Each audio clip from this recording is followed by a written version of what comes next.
Chers amis, bonjour. Nous arrivons à la paracha Shemini dans le livre de Vaïkra et on remarque que juste le début de la paracha, Vaï Bayom Shemini, de quoi on parle?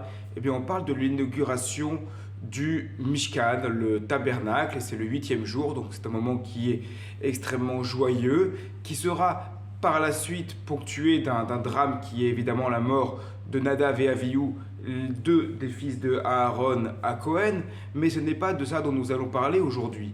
Nous allons parler aujourd'hui de la place de ce récit à cet endroit-là dans la paracha Vaïkra.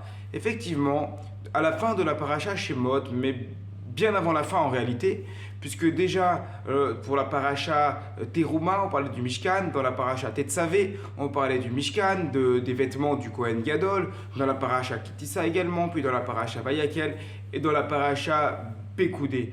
Donc, et on avait l'impression d'ailleurs, lorsqu'on a terminé le Sefer Shemot, le livre de l'Exode, avec la paracha Pekoudé, que tout ce qui avait pu être dit à propos du Mishkan ça y est, avait été dit, et que maintenant on allait passer à un autre sujet. On commence le livre de Vaïkra, on va parler des détails, des règles sur les corbanotes. Et voilà qu'on revient, et déjà dans la paracha Tzav, on l'a retrouvé, on a reparlé des vêtements du Kohen Gadol, puisque Akadosh Baruch Hu dit à Moshe d'ordonner à Aaron de vêtir les vêtements du Kohen Gadol et d'apporter les sacrifices. Donc toutes les règles qui sont liées au Mishkan.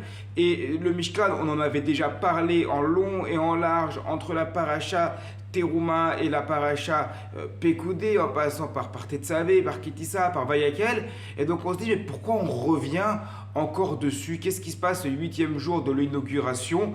On en avait parlé déjà depuis un moment de ce Mishkan. Alors je voudrais vous partager une idée. Cette idée-là, c'est qu'il y a une différence entre la description du Mishkan et tout ce qui est enseigné dans le Mishkan, dans le Sefer Shemot, par rapport à ce que l'on va retrouver dans la paracha de la semaine dernière, la paracha Tzav, et là, l'inauguration finale, le huitième jour, dans Vaïkra.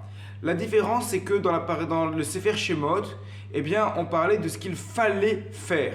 C'est-à-dire qu'on n'était pas encore arrivé au moment de faire en pratique, mais il y avait toutes les instructions, voilà comment il faudra faire quand arrivera le moment venu.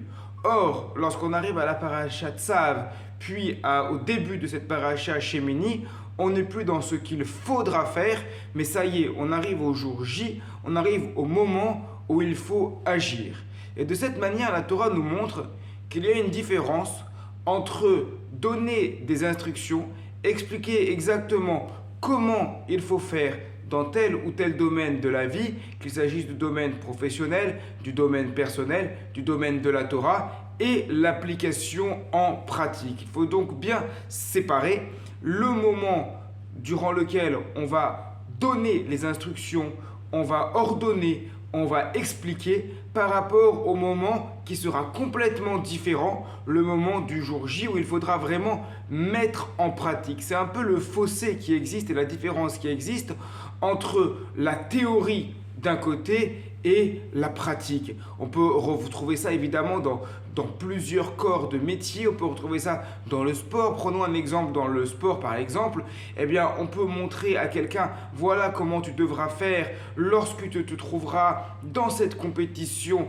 sportive, tu devras te placer ainsi, tu devras te placer comme ça, tu devras souffler de cette manière-là. Donc on prévoit, on explique tout, on entraîne.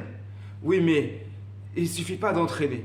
Maintenant, il faut voir comment ça va se passer le jour J, le jour même. On le voit par exemple des compétiteurs qui vont être à l'entraînement.